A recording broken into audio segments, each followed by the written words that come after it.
Hi friends, welcome back to my channel. ఈరోజు topic వచ్చేసి Indian history సిరీస్లో భాగంగా ఆర్యుల నాగరికత గురించి మనం ఈరోజు ఈ వీడియోలో తెలుసుకోబోతున్నాం. దీనికంటే ముందు 2 వీడియోలు కంటిన్యూషన్ పార్ట్లో ఉన్నాయి.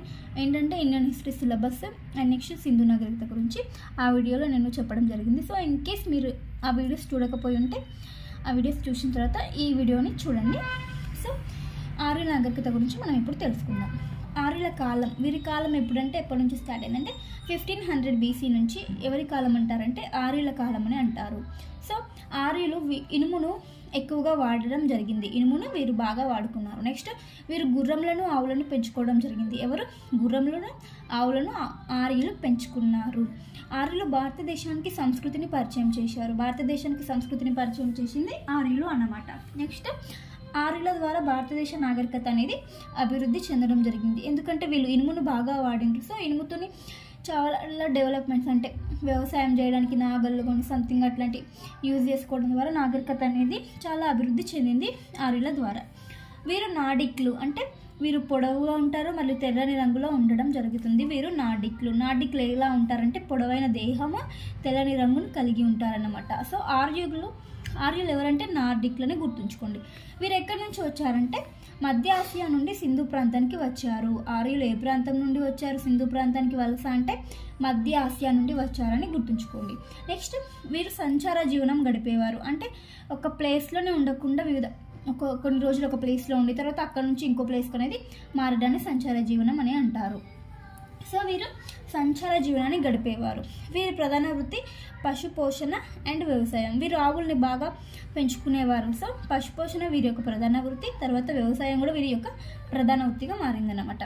వీరిది గ్రామీణ జీవన విధానం. ఆర్యులది గ్రామీణ జీవన విధానం, సింధు ప్రజలది పట్టణ జీవన విధానం అని గుర్తుంచుకోండి. ఆర్యులు వచ్చేసి గ్రామీణ జీవన విధానం, సింధు ప్రజలది వచ్చేసి పట్టణ జీవన విధానం అని గుర్తుంచుకోండి. ఆర్యులు నార్డిక్స్ అని చెప్పినాను కదా. మరి సింధు ప్రజలు ఎవరంటే ద్రావిడులు అన్నమాట, మెడిటేరియన్స్. సింధు ప్రజలు ద్రావిడులు అంటే కొద్దిగా నలుపు రంగులోనే ఉండేవారు సింధు ప్రజలు. ఆర్యులు వచ్చేసి తెలుపు రంగులో ఉండేవారు మరియు పొడవుగా విధంగా ఉండేవారు అన్నమాట. ఆర్యులు నార్డిక్స్, సింధు ప్రజలు వచ్చేసి ద్రావిడులని గుర్తుంచుకోండి. నెక్స్ట్ వచ్చేసి వీరి కాలం 1500 BC నుండి 600 BC వరకు వీరి యొక్క కాలం అని అంటారు ఆర్యుల కాలం. సో ఆర్యుల కాలంని 2 రకాలుగా విభజించడం జరిగింది. సో అదేంటంటే తొలివేద కాలం అండ్ మలివేద కాలం అనే 2 రకాలుగా విభజించడం జరిగింది ఆర్యుల యొక్క కాలాన్ని. సో తొలివేద కాలం అని ఎప్పటి నుంచి అంటారంటే 1500 BC నుంచి 1000 BC వరకు మధ్య కాలాన్ని తొలివేద కాలం అని అనడం జరుగుతుంది. 1500 BC నుండి 1000 BC వరకు మధ్యకాలం తొలివేద కాలం. నెక్స్ట్ 1000 BC నుండి 600 BC మధ్యకాలాన్ని మలివేద కాలం అని అంటారు, గుర్తుంచుకోండి. తొలివేద కాలం, మలివేద కాలం. నెక్స్ట్ బ్రహ్మవర్తనం, సప్త సింధు, ఆర్యుల నాగరికతలు. తొలివేద కాలంలో ఆర్యుల నాగరికత లేదంటే బ్రహ్మవర్తనం, సప్త సింధు వరకు విస్తరించి ఉంది వీళ్ళ నాగరికత. నెక్స్ట్ వచ్చేసి మలివేద నాగరికతలు వచ్చేసి వీరు ఎక్కడి వరకు విస్తరించి ఉన్నారంటే గంగా నది వరకు వీరి నాగరికతను విస్తరించడం జరిగింది. దానిని ఆర్యావర్తనం అనేవారు. మలివేద కాలంలో వీరి నాగరికత గంగానది వరకు విస్తరించారు. సో దాన్ని ఏమని అనేవారంటే ఆర్యావర్తనం అనేవారని గుర్తుంచుకోండి మలివేద కాలంలో. నెక్స్ట్ వచ్చేసి ఆర్యులకు సంబంధించిన జన్మస్థలం గురించి కొన్ని సిద్ధాంతాలు ఉన్నాయి, చూద్దాం. స్వదేశీ సిద్ధాంతం అంటే చూద్దాం. ఎస్సి దాస్ మరియు సంపూర్ణ ఆనందం వీరు వచ్చేసి ఆర్యుల జన్మస్థలం సప్త సింధు ప్రాంతం అని చెప్పారు. స్వదేశీ సిద్ధాంతం వీరు ఈ దేశంలో వారే అని. సప్త సింధు ప్రాంతం వీరి యొక్క జన్మస్థలం అని ఎవరు చెప్పారు? ఎస్సి దాస్ మరియు సంపూర్ణ ఆనంద్. ఎస్సి దాస్ వచ్చేసి రిగ్వేదిక్ ఇండియా అనేది రచించడం జరిగింది, రిగ్వేదిక్ ఇండియా. నెక్స్ట్ వచ్చేసి బిఎస్ త్రివేది. ఇతని ప్రకారం వీరు పాకిస్తాన్కు చెందినవారంట. పాకిస్తాన్కు చెందినవారు ఆర్యులని అన్నారు. ఎవరు? బిఎస్ త్రివేది. ఋగ్వేదంలో ముల్తాన్ని దేవిక అని పేర్కొనడం జరిగింది. ఋగ్వేదంలో ముల్తాన్ని ఏమని పేర్కొన్నారు? దేవిక.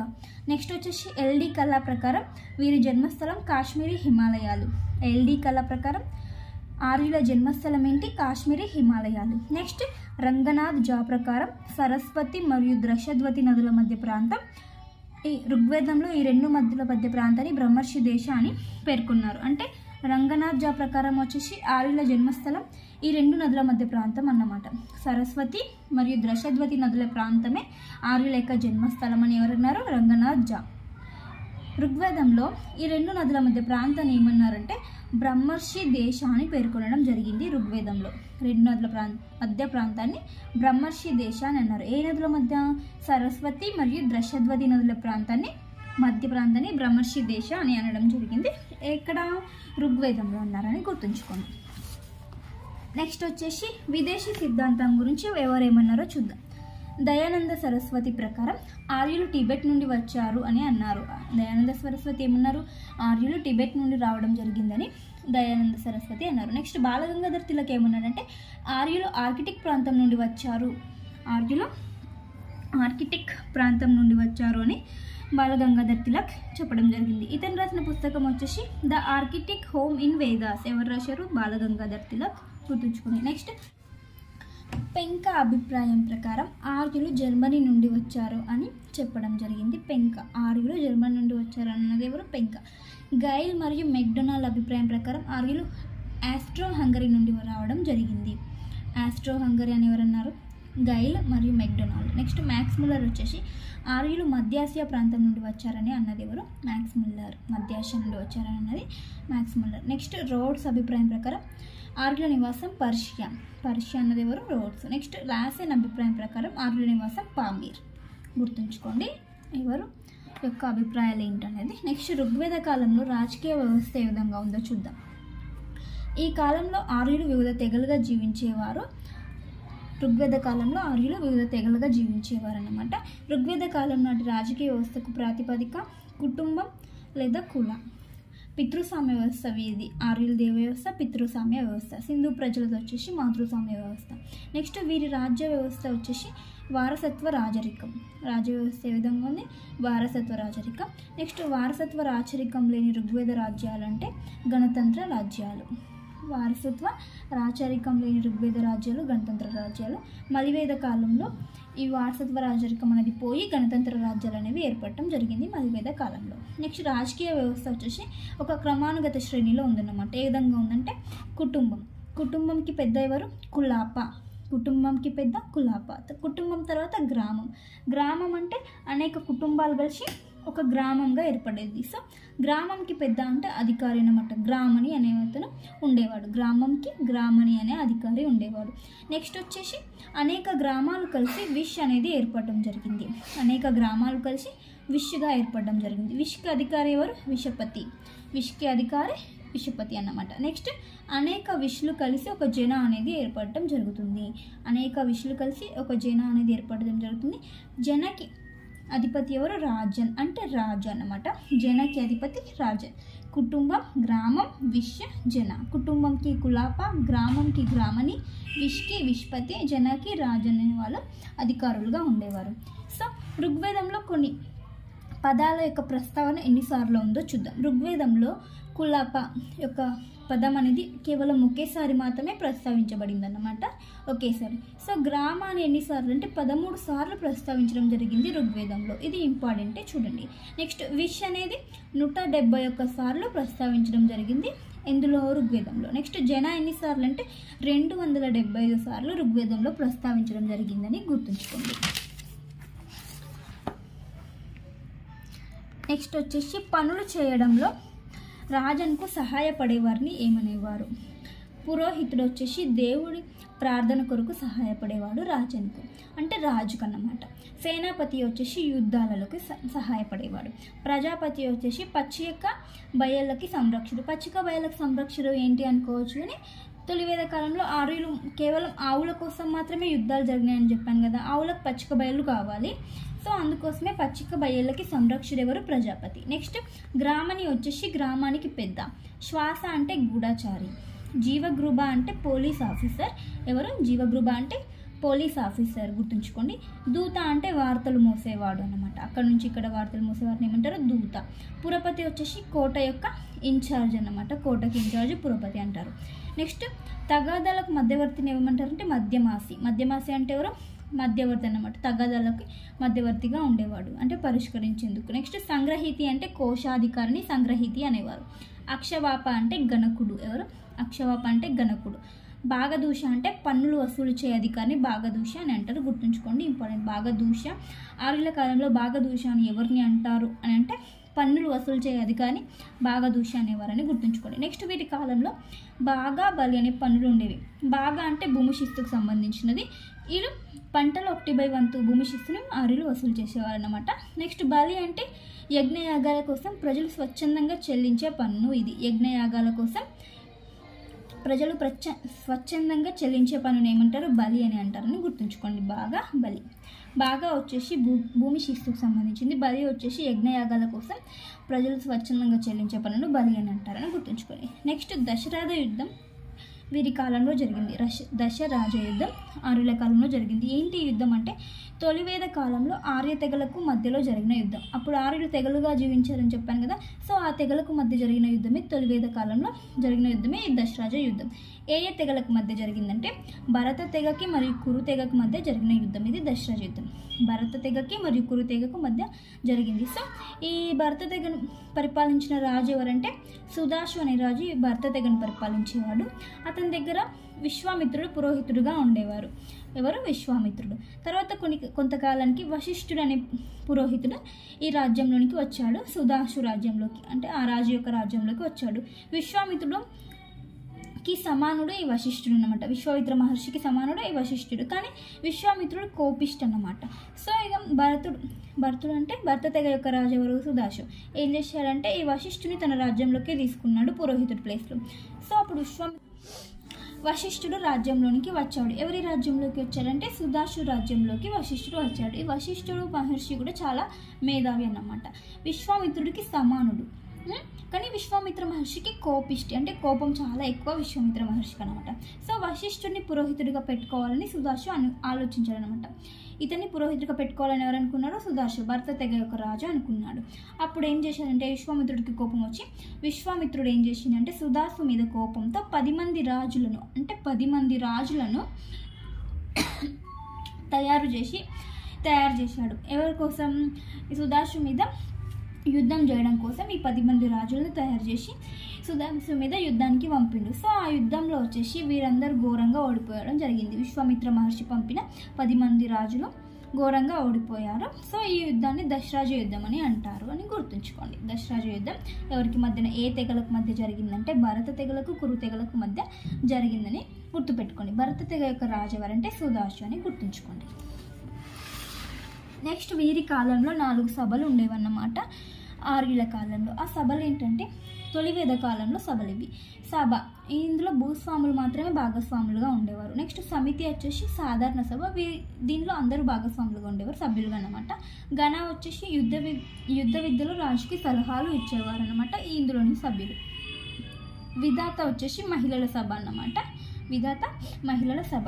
ఈ సభా సమితిని కవలలు అనేవారు అనమాట. సభని సమితిని ఏమన్నారు? కవల సభలు అనేవారు అనమాట. నెక్స్ట్ వీరి కాలంలో ఆర్థిక వ్యవస్థ ఏ విధంగా ఉందంటే పశుపోషణ గడ్డి భూములపైన ఆధారపడింది. అంటే ఆవులు ఉన్నాయి కాబట్టి వీరి ఆర్థిక వ్యవస్థ తొలివేద కాలంలో పశుపోషణ మరియు గడ్డి భూములపైన ఆధారపడింది. ఆవులను కాపాడుకోవడానికి వీరు అత్యధిక ప్రాధాన్యతను ఇచ్చారని గుర్తుంచుకోండి. సంచార జీవనం అప్పటికి తొలివేద కాలంలో వీరు సంచార జీవనాన్ని సాగించారన్నమాట. ఎక్కడ పచ్చిక బయళ్ళు మంచిగా ఉంటే అక్కడికి వెళ్ళి మాత్రం వీరు జీవనం సాగించేవారు, కేవలం ఆవుల కొరకు మాత్రమే. నెక్స్ట్ రాజకీయంగా, ఆర్థికంగా, మతపరంగా ఆవు చాలా వీళ్ళకి ముఖ్యం. ఆవు చాలా మేజర్ రోల్ అండి వీళ్ళ ఆర్యుల కాలంలో. నెక్స్ట్ వచ్చేసి గోవా లేదా గోపతి అంటే రాజును అనేవారు. గోవా లేదా గోపతిని రాజు అనేవారు. గోప అనగా ఆవును కాపాడేవాడు అని అర్థం. గోప అంటే ఏంటి? ఆవుని కాపాడేవాడు అని అర్థం. నెక్స్ట్ అమన్య అంటే ఆవుని అమన్య అనేవారు. గౌర్ అంటే గేదె. గవిష్టి యుద్ధం అంటే ఆవు కోసం వెతకటం అని అర్థం. నెక్స్ట్ గోమత్ అంటే ధనవంతుడు. వారి కాలంలో ఎక్కువ ఆవులు ఎవరికి ఉంటే వారిని ధనవంతుడు అనేవారు. ఆ ధనవంతుడిని ఏమనేవారు అంటే గోమత్. గోత్ర అంటే గోశాల. దౌహిత్రి అంటే కుమార్తె అన్నమాట. ఈమె ప్రతిరోజు ఆవు నుండి పాలు తీసేదన్నమాట, కుమార్తె వారి కాలంలో. గోజ్ఞ అంటే చుట్టము. సో వీరి కాలంలో ఏంటంటే చుట్టాలు వచ్చినప్పుడు ఆవును చంపేవారు. అంటే ఆవును పూజించడమే కాకుండా వీరు ఆవును చంపి ఆ మాంసాన్ని చుట్టాలకి పెట్టేవారంట ఆర్యుల కాలంలో. సో గోజ్ఞ అంటే చుట్టము, ఆవును చంపేవాడు అని అర్థం. అంటే చుట్టాలు వస్తే వాళ్ళు ఆవును చంపి వాళ్ళకి విందు అనేది ఇచ్చేవారంట. సో గోజ్ఞ అంటే చుట్టము, ఆవును చంపేవాడు. ఇక్కడ ఉంది ఎక్స్ప్లెనేషన్. అతిథి ఇంటికి వచ్చినప్పుడు అతనికి చేసే మర్యాదలో భాగంగా ఆవు మాంసం పెట్టేవారు అని ఆర్ఎల్ మిత్ర పేర్కొన్నాడు ఇండో ఆర్యన్ పుస్తకంలో పేర్కొనటం జరిగింది. అతిథి ఇంటికి వచ్చినప్పుడు ఆవు మాంసం పెట్టేవారంట ఆర్యుల కాలంలో. నెక్స్ట్ వీరి కాలంలో పరిశ్రమలు. చేనేత పరిశ్రమలు వచ్చేసి స్త్రీల ఆధ్వర్యంలోనే నడిచేవన్నమాట. ఋగ్వేదంలో పేర్కొన్న వివిధ రకాల దుస్తులు ఏంటంటే నివి, పరిధాన, వసన, అక్క. ఇవేంటంటే దుస్తులు అని గుర్తుంచుకోండి. నివి, పరిధాన, వసన, అక్క. ఇవి ఋగ్వేదంలో పేర్కొన్న వివిధ రకాల దుస్తులు అన్నమాట. నెక్స్ట్ ఋగ్వేదంలో పేర్కొన్న ఇతర నైపుణ్యం కలవారిని ఏమంటారో చూద్దాం. తక్షణ అంటే వడ్రంగిని తక్షణ అనేవారు, మంగలిని వాస్త లేదా వాపిత్రి అనేవారు, కుమ్మరిని కులాల అనేవారు, చెప్పులు కుట్టేవాడిని చర్మార అనేవారు, బట్టలు కుట్టేవాడిని వ్యాయ అనేవారు. నెక్స్ట్ అయాస్ లోహంతో వస్తువులు తయారు చేసేవారిని కర్మర అనేవారు. అయాస్ అంటే కాపర్ ప్లస్ తగరంని అయాస్ అనేవారు. వీరినితో లోహంతో వస్తువులు తయారు చేసేవాడిని ఏమనేవారు, కర్మర అనేవారు అని గుర్తుంచుకోండి. అయితే వీరి కాలంలో గౌరవప్రదమైన వృత్తి వడ్రంగి వృత్తి. ఆర్యుల కాలంలో వడ్రంగి వృత్తిని గౌరవప్రదమైన వృత్తిగా భావించేవారు. నెక్స్ట్ వీరి యొక్క కొలమానం ఏంటంటే హిరణ్యపిండ కొలమానం అని గుర్తుంచుకోండి. హిరణ్యపిండ అంటే ఏంటంటే కొలమానంగా వాడేవారు. నెక్స్ట్ రవాణా సాధనాలు వచ్చేసి రథములు మరియు ఎడ్ల బండి ఆర్యుల యొక్క రవాణా సాధనాలని గుర్తుంచుకోండి. నెక్స్ట్ వ్యాపారం వాణిజ్యం వీరి కాలంలో ఏ విధంగా ఉందో చూద్దాం. వ్యాపారం వాణిజ్యం స్థానికంగా మాత్రమే జరిగింది, అంటే విదేశీ వ్యాపారం అనేది జరగలేదు వీరి కాలంలో. సింధు నాగరికత కాలంలో విదేశీ వ్యాపారం ఎక్కువగా జరిగింది. ఆర్యుల కాలంలో విదేశీ వ్యాపారం జరగలేదు, కేవలం స్థానికంగా మాత్రమే వ్యాపారం అనేది జరిగిందని గుర్తుంచుకోండి. వస్తు మార్పిడి పద్ధతి ద్వారా వ్యాపారం జరిగింది. ఈ పద్ధతిలో వినియోగించిన ప్రధాన మాధ్యమం అంటే గోవులను వస్తు మార్పిడి పద్ధతిలో ఎక్కువగా ఉపయోగించారన్నమాట. గోవులు అంటే ఆవుల్ని. వస్తు మార్పిడి పద్ధతిలో ఉపయోగించిన ఇతరాలు అంటే నాణ్యాలు కూడా యూజ్ చేశారంట. సో సువర్ణ అనే నాణ్యం అంటే బంగారు నాణ్యం అంట. శతమన అనే నాణ్యాన్ని కర్షపణం అంటే వెండి నాణ్యం అనేవారు. బంగారు నాణ్యం వచ్చేసి సువర్ణ నిష్క. నెక్స్ట్ వెండి నాణ్యం వచ్చేసి శతమన అంటే వెండి నాణ్యం, సువర్ణ నిష్క అంటే బంగారు నాణ్యం అని గుర్తుంచుకోండి ఆర్యుల కాలంలో. నెక్స్ట్ వచ్చేసి భూమిని 5 రకాలుగా పేర్కొన్నారు ఆర్యులు. క్షేత్ర భూమి అంటే అత్యంత సారవంతమైన వ్యవసాయ భూములు అనమాట, అంటే వ్యవసాయ భూములని క్షేత్ర భూములు అనేవారు. కిల్వా భూమి అంటే బీడు భూములను కిల్వా భూమి అనేవారు. అటవీ భూమిని అప్రహితి హత భూమి అనేవారు. గడ్డి భూమిని గోపద సూర భూమి అనేవారు. నెక్స్ట్ నివాస యోగ్యమైన భూమిని వస్తి భూమి అనేవారు. వస్తు భూమి. సో వీరి కాలంలో నాగల్ని వాడడం జరిగింది ఆర్యులు. నాగల్ని ఏమనేవారంటే సీత అనేవారు ఆర్యుల కాలంలో. సో పాణిజాతి అంటే ఏంటంటే ఋగ్వేద కాలంలో అధికంగా వ్యాపారం చేసేవారని పాణిజాతి అనేవారు. నెక్స్ట్ దస్యులు అంటే బానిసలు, పశు సంపదపై వ్యాపారం చేయువారు వీరు దస్యులు అంటే బానిసలు. నెక్స్ట్ వీరి కాలంలో తొలివేద కాలంలో ఆర్యుల యొక్క దేవతలు చూద్దాం. ప్రధాన దేవుడు వచ్చేసి ఇంద్రుడు అన్నమాట. ఇంద్రుడికి మరి యొక్క పేర్లు ఏంటంటే పురంధరుడు, యుద్ధవీరుడు, వర్షాధిపతి, స్వర్గలోకాధిపతి, విశ్వం యొక్క తూర్పు భాగానికి అధిపతి అన్నమాట ఇంద్రుడు. తొలివేద కాలంలో ఆర్యుల యొక్క ప్రధాన దేవుడు ఎవరంటే ఇంద్రుడు అని గుర్తుంచుకోండి. ఇతని ఆయుధం వచ్చేసి వజ్రాయుధం. తొలి ఆర్యుల యొక్క ప్రధాన దైవం ఇంద్రుడు. నెక్స్ట్ మరికొందరు దేవతలు. అగ్ని వచ్చేసి దేవతలకు ఆర్యులకు మధ్యవర్తిగా ఉండేవారు, అంటే వీళ్ళు అగ్నికి పూజలు చేసేవారు. ఎందుకంటే దేవతలకు మరియు ఆర్యులకు మధ్యవర్తిగా ఉండేవారు అని అగ్నికి పూజలు చేసేవారు. అవ్యవాహనుడు అని అంటారు అగ్నిని. నెక్స్ట్ వరుణుడు నియమావళి నైతిక విలువలకు ఈయన అధిపతి వరుణుడు. సోముడు వచ్చేసి వృక్షాలకి అధిపతి. వాయుదేవుడు వచ్చేసి వాయువుకి అధిపతి. నెక్స్ట్ డ్యూస్ వచ్చేసి ఆకాశ దేవతని డ్యూస్ అనేవారు.